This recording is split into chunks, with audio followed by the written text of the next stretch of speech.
You sit down to learn something new, determined to focus. You want to fill in all the checklist you have set to yourself. But 10 minutes later, you found yourself scrolling social media. Sound familiar? Before feeling bad about yourself, here's the good news for you. You're not alone. It's not totally your fault. And you can fix this. Learning is hard when your brain gets bored, distracted, or overwhelmed. Note this down. The more energy you forcing yourself to learn, the less focused you can be. So how could you learn anything faster without struggling to stay focused? By the end of this video, you can drive yourself into flow mode, at the point you don't feel any burden for learning. By going through these 3 crucial takeaways tips. Do you eat a whole pizza in one bite? Of course not. That would be impossible. Your brain can't handle huge amounts of information all at once. Instead, break learning into small focused lessons. Instead of learning 100 words per day, start to learn 10 words per day. Instead of requiring yourself to master 1,000 book pages in one day, give yourself a breath with 10 pages by 10 days. Don't pressure yourself. Learning is a marathon run, not a short burn. Split in all. Divide it in small chunks. Let me give you a small bonus topping. I had planned to learn Duolingo only 5 minutes a day, just to keep my streak. At first, I do it for fun, but I have maintained it for 255 days, probably more when this video is posted. Of course, there are days I forgot or lazy to do, but to see it in the long run, I'm still satisfied. It's not about speed.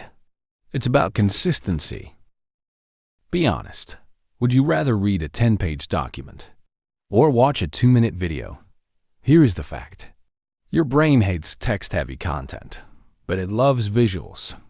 Research shows that using videos, images, and animations can boost retention by up to 65% because your brain processes visuals 60,000 times faster than text.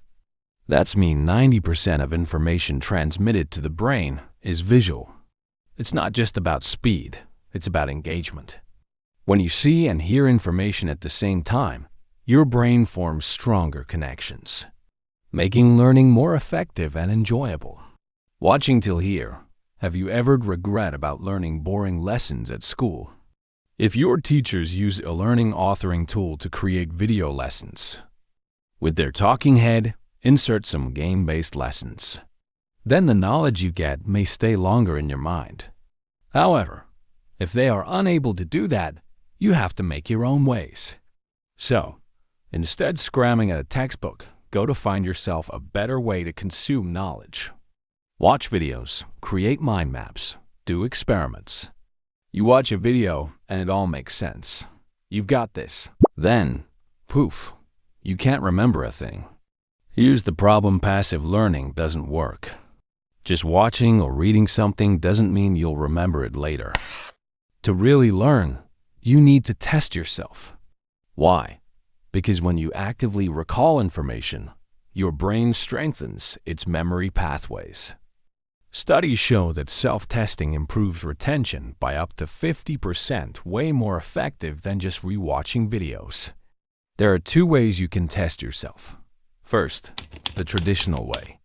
You prepare a paper, a pen, and write down all knowledge you have learned immediately.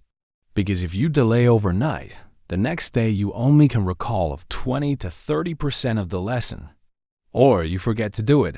Second, test yourself with a side-generate quiz. Point out the topic you want to test yourself. Let A create quizzes for you. Third, teach others. Yes, I mean transfer what you learn to others' mind.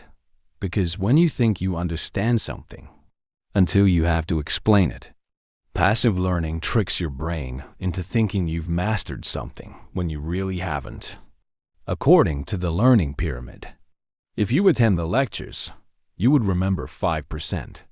If you integrate with audio-visual, the number rises up to 30%. But a massive 90% of what we teach to others. Why?